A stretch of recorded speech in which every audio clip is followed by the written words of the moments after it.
to consider a new generation of employee that you will most likely start seeing very soon. So today's green room is about Generation Z. How are they doing every day? So today I get to talk with you a little bit about some of the traits of this generation, what we should come to expect. My hope, the agenda is going to be really focused around some traits as they relate to training and coaching Generation Z in the workplace, what they are looking for in an employer. Also, how do we maximize the productivity of a Generation Z employee, and also just learning through that some of the things from a marketing standpoint that they're really going to be looking for as guests, as customers, as consumers of your resorts, of your hotels, of your clubs, of your product, so that you're getting really familiar with them. So I'd like to first start with a quick interactivity. So just quickly, you should have the ability with a drawing tool at the top of your screen. You should see a pointer, a pen, a highlighter, or a spotlight. So just take your pointer tool if you would. And I'm going to ask you if you live. So first of all, let me tell you, who is Generation Z? Generation Z is composed of people born between 1995 and 2010, which means that the oldest are about 22 and are just now about entering the workforce. Okay. So it accounts for currently about 32% of the global population in 2019, and by 2020 it will make up 24% of the workforce. We'll come back to that in just a second. So using your drawing tools, your pointer, if you can find it, tell me, just use your pointer and tell me, do you live with somebody from Generation Z? Yes or no?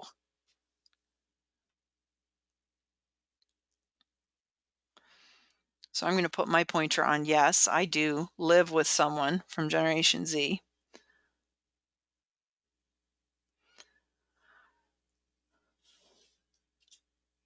Second question is,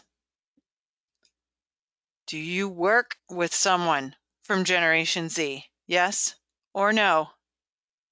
Well, I just happen to also work with someone from Generation Z. So I both live and work with someone from Generation Z. If you do or don't, and you will soon. The oldest members of Generation Z are already hard at work, so we've had a chance to see what does make them tick. This generation has already proven themselves radically different from millennial predecessors, and so I think it's really important that we do start to consider them and some of the differences, but also similarities. I think as anytime we talk about different generations, be they the silent generation, baby boomers, Generation X, millennials, any of those, you know that it's just there are some characteristic traits. However, there are also some characteristic traits that are really true to anyone who is a young employee. And there are characteristic traits that are true to anybody who, in general. So always be cautious whenever we're talking about some of these things, but I think there are some interesting similarities and studies, and I have lots of different studies that I want to share with you here, but I also think that there are some valuable things to know.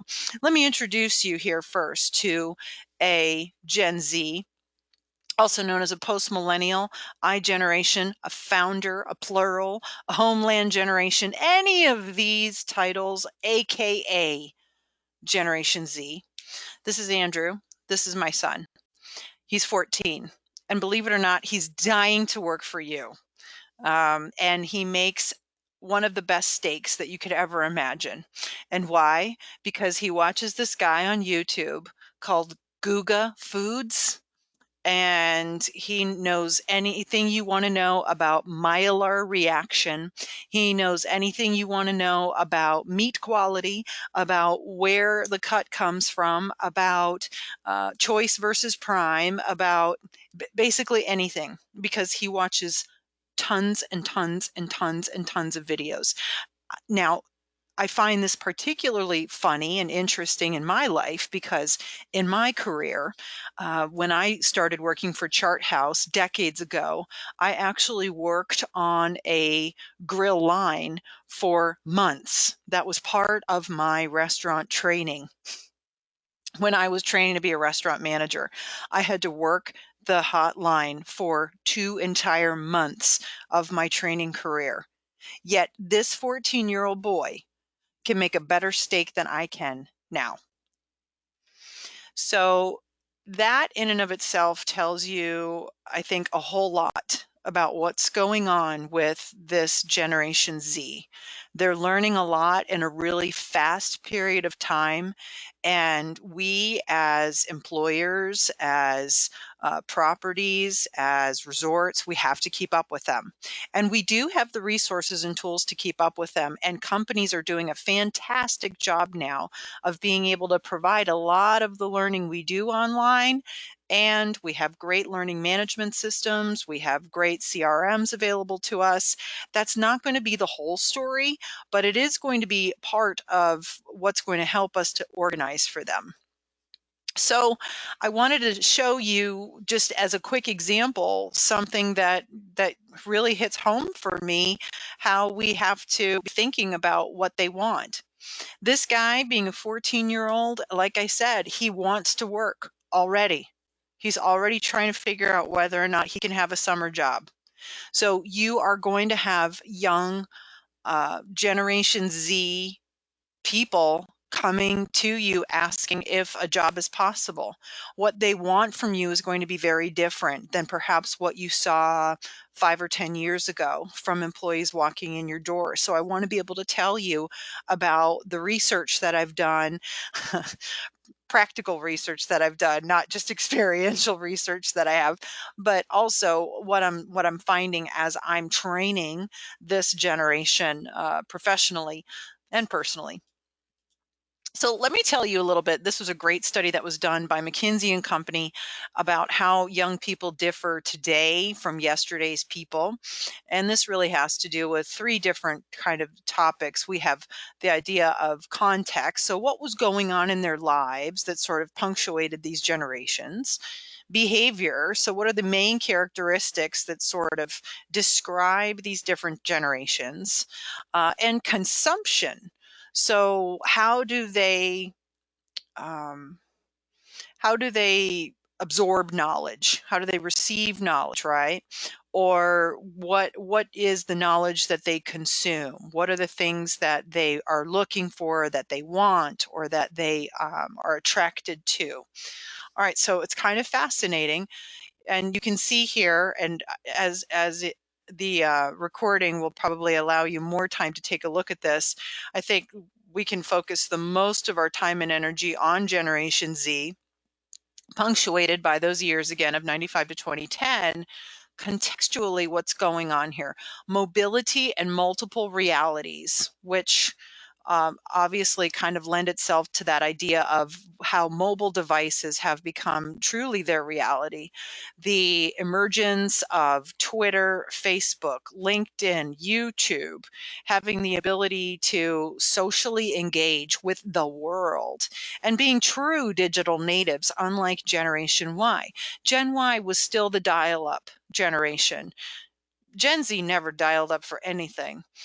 Behavior wise, we have Gen Z as being the undefined ID. So they're most likely to be okay with whatever religion, whatever political affiliation, whatever clothes you want to wear, whatever sexuality you want to have. They're really not as defined. They want undefined. Communaholic, meaning that they're okay with people being kind of I work and I play and I kind of, it's all blended, all blended.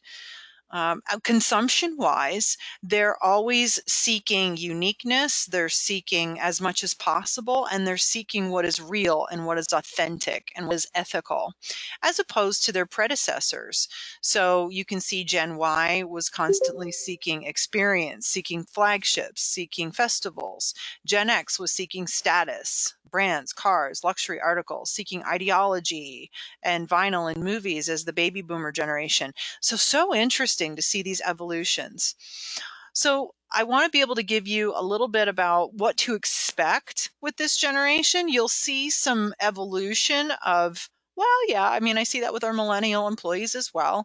But I want to give you some distinctions of how they're a bit different, okay?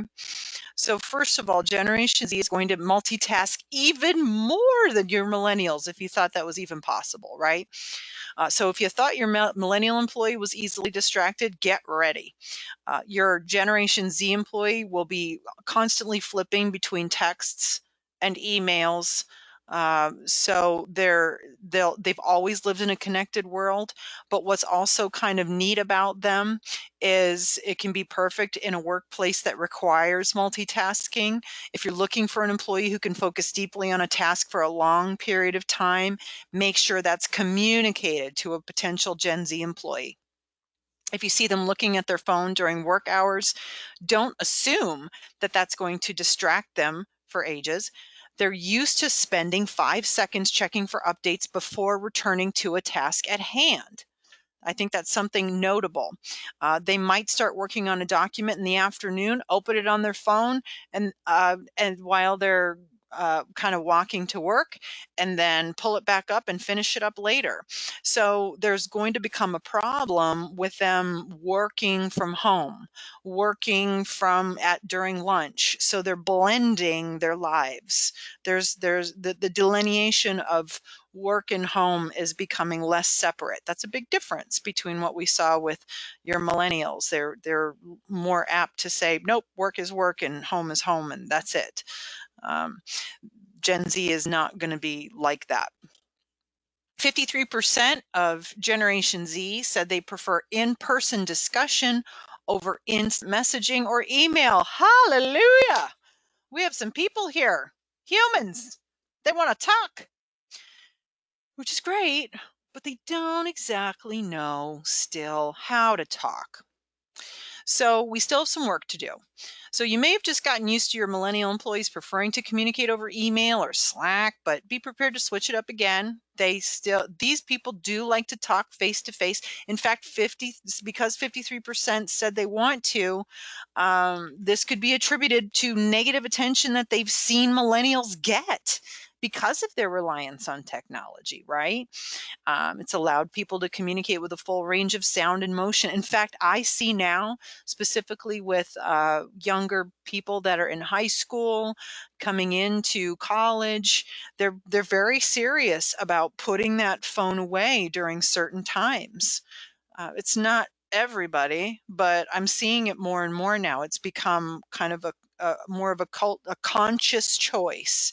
And I'm also seeing this trend occurring more with hotel brands, with hotel designers that are looking for how they can design a more low tech bar, a more low tech lobby that's more tactile, that has more sensorial attractions, not Instagrammable attractions, but things that are more engaging. So you're going to see more of a kind of a trend, a push to that. In fact, if you're interested, please let me know. I can send you this article that I saw in Architectural Digest pointing to that I think could really help you a lot. So I think this would be helpful for us because we do have this group that wants to talk. They want to engage. They still don't know completely how to do it yet. So we still have to teach them when it's appropriate to pick up the phone, when it's appropriate to have an in-person conversation, what is appropriate to say and not to say, how it is appropriate to engage with our guests properly. They still may not know all of the formal ins and outs and the nuances and the formalities that are required and timing wise, but they're very open to it, especially when they know what is in it for them 20 years from now. So this is probably the more important thing that I think is that we all need to be aware of. They're going to work for you because it has something. There's something in it for them for the future. They're an extremely entrepreneurial group. 55% of them are more likely to want to start a business than millennials were. A full 72% of Gen Z high school students surveyed recently say that they want to start a business. So this can be tied back to the independence, desire for financial success. More of them are not planning on going to college, which I'll get into in a minute. Highly motivated. They want to work hard to achieve their dreams, and they kind of don't want to be beholden to people. So they're willing to take risk, but they also lean towards security and money, and they're willing to double down on themselves more than they're willing to double down on an employer, unless that employer has some significant benefits available to them. So they can be great employees because they're likely to soak up as much knowledge as possible and take on many different challenges as they pursue a goal of starting their own company in the future. So that's awesome for all of us, because as long as we're showing them what's in it for them and what's in it for their kind of future self, then we have a high likelihood of having a very engaged employee now. 92%, I'll get back to that one because I think this is more relevant to what we were just talking about. They may actually then in turn end up being more competitive. The way that they are graded in school these days just breeds a competitive environment. I mean, a 4.0 grade point average is no longer even anything special. You have to get a 5.0 grade point average, and you have to be the president of 7 clubs, and you also have to be a professional dancer by the time you're 14. It's kind of ridiculous. So that really poses some challenges for us as employers and leaders, because we want to make sure that we're teaching them that we are continuing to keep them motivated, but they've already been taught to be high achievers.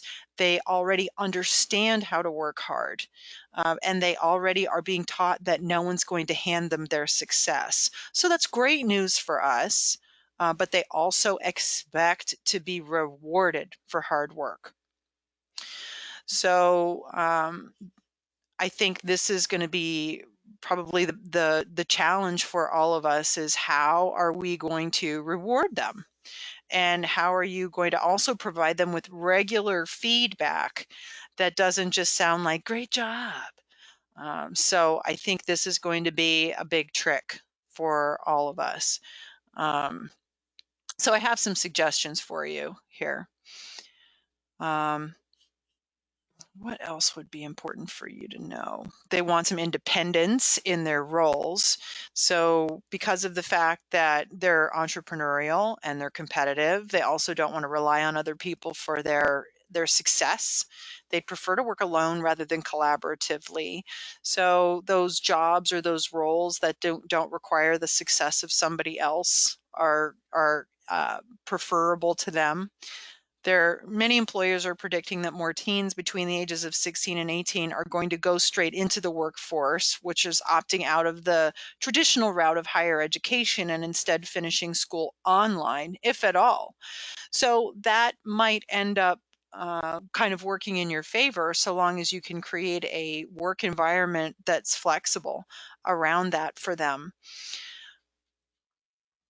I think some of the other things to note for them is that They'd rather avoid the years of debt and try one of the newer, more affordable options that are available. So don't disregard a potentially great employee just because they don't have the credentials you usually look for. They might have all the skills you need, but from different sources for those non-traditional, perhaps, employees. Now, I'll get back to this. 92% of them have some sort of a digital footprint. So what that means is that you're most likely going to find them on social media somewhere, which is great because you can do a lot of background checking on them. They've also been far more groomed than millennials were to be careful about what they put up on social media. They're not always successful, but I think they're becoming far more savvy to realizing that they shouldn't always put everything online. Um, but arguably, as a result of the celebrities and media that they follow, they seek uniqueness in all walks of life. So they do appreciate being able to have moments through their employer that they can post, they can promote, they can share. Those things I think are very important to them. They do be catered to, and that's another way to do it. They expect the workplace to conform to their needs. And so they're hoping for educational opportunities that are going to stand out, training offerings and tuition benefits. Again, what's in it for me? What's the long view for me? This is not my only job. As opposed to millennials that said, in my career, I'll probably have 5 jobs. Millennials are planning to be a little more loyal to you. They're saying, I'll probably have 4 jobs in my career.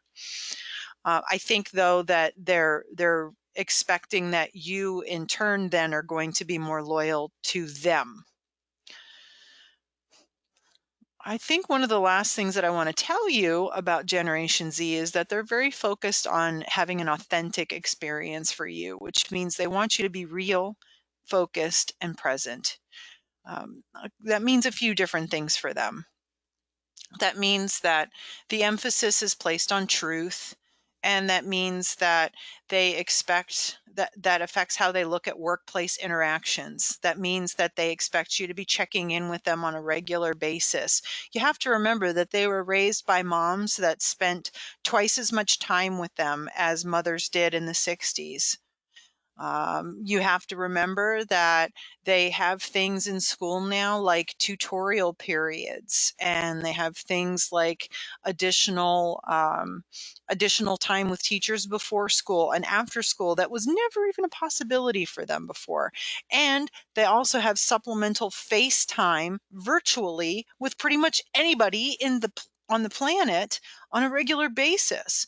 So if you are an unavailable manager, it's really easy for them to say that he's not a mentor, he's not a leader, he's not a manager, no matter how much you do. So top qualities they seek in a boss are honesty and integrity, with 38% in agreement based on recent studies. And even though Generation Z is highly plugged into modern technology, 74% prefer having real face-to-face communications with you. And they place a higher value on effectiveness over convenience. So kind of some interesting things. I think they also appreciate ethical consumption, and they also still are very vocal when brands come across as inauthentic. So it's great to do things like charity events or fundraisers or things that are socially responsible, as long as they're congruent with your brand.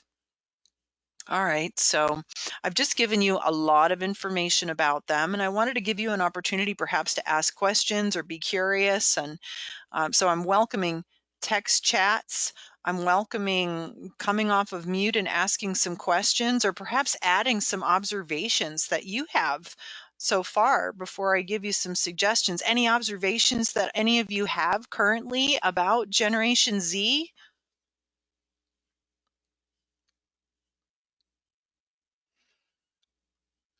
You feel free to hop in anytime you are comfortable. I'll just keep going. Some suggestions that I have for you. Recommendations for learning the job. So let's say that you know it's Generation Z. What do you do about it?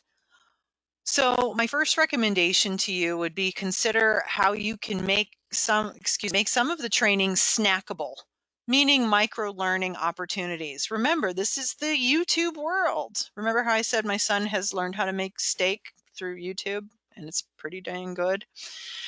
So things like any tiny little training videos that you can provide, a library of training videos you can provide, the fixed videos that we provide for you. These things are what they are actually looking for, and it can get them ramped up where you need them to be incredibly fast. So if you need access to a whole library of information, give it to them. Cite sources for staff to dive deeper into things. You don't have to give them a whole procedural manual, a training manual. They're not going to read it. They just won't. They studies show they will absolutely not read it. So there's no point in printing out an entire training manual. You're better off having all training manuals, LMS, content management, video libraries, digital learning tools accessible by mobile phone, and have Generation Z learning by doing.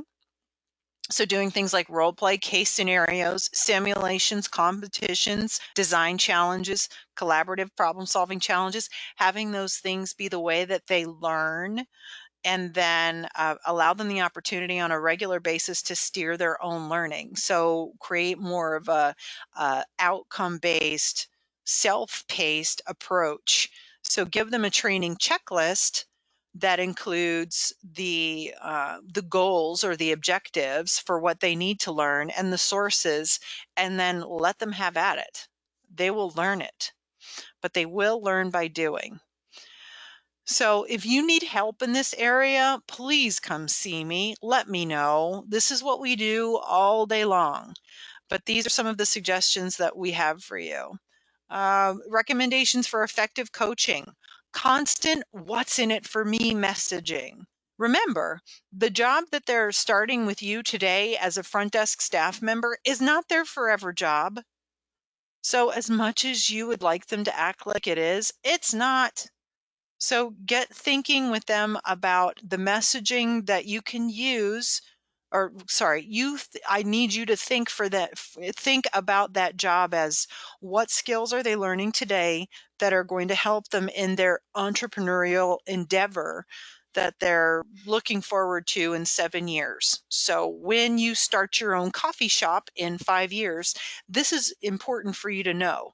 Engaging with guests quickly and being able to multitask and being able to greet guests in the first 3 seconds of seeing them and managing separate conversations is going to be critical for you because that's the way you're going to make money. Oh, okay, I get it. That's why I need to do this. So create moments that they can be digitally proud of so that they can post and be cool about it instead of things that they're kind of embarrassed by. They're not going to go, oh, look at the certificate that I got.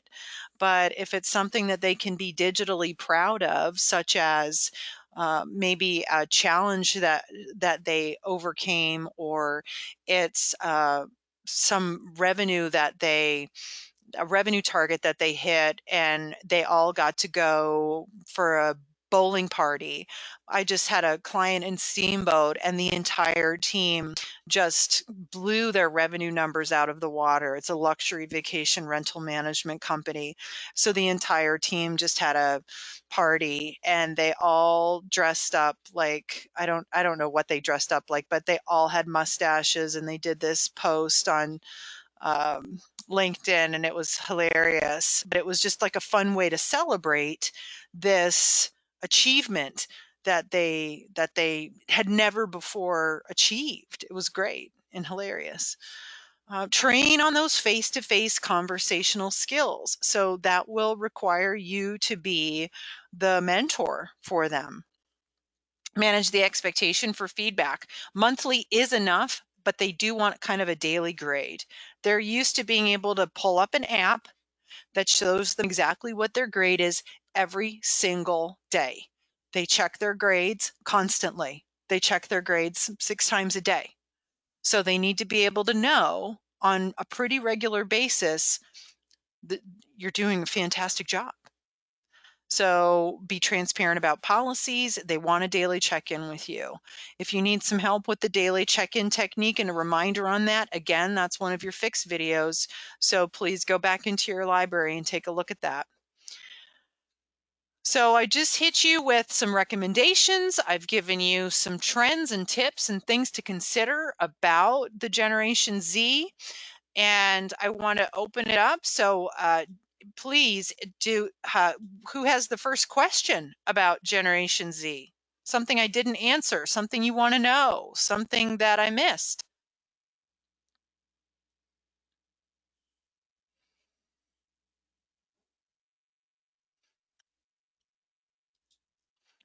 He'll be 16 in 2 years, if anyone's curious. So he could officially work for you over the summer, a couple of years. Instagram, please join on Instagram, join on LinkedIn, join on Facebook. A lot of tips, tools, techniques are available constantly. Guest Service Solutions is our handle. So you are always going to find some great things there that you can pull that are going to help. And a reminder to you that we have 2 promotions that are coming for all the client partners. First of all, I'll share with you that we have our reservation sales webinar series coming up. I have the dates here for you. It's a 4-part webinar series. If you're trying to quickly drive ADR and occupancy, re-energize your staff after the winter, recover from turnover because you need to redevelop your staff, or if you have a limited training budget and resources, but you need to reprioritize quality service, this is definitely the webinar series for you. We have a lot of clients that include several of their staff members. We have 5, 6, 7 staff members, and we also offer some buy 4, get the 5th registration free discounts. And we also include a complimentary pass to the virtual coaching solution. This also includes a bonus coaching session, private coaching session with me for every registrant. So if this is of interest to you, let me know. I will be emailing deeper details to all of you about it. And the second promotion, I'll also send that to you pretty soon, but it's our Spring Forward promotion. So be on the lookout. Our next green room coming up is going to be Sales Coaching Bootcamp on March 26th. So it's all about sales right now. Here we go. Here we go. Thanks everybody for joining today. I really appreciate it. And good luck with Generation Z. Have fun with them. Have a good day.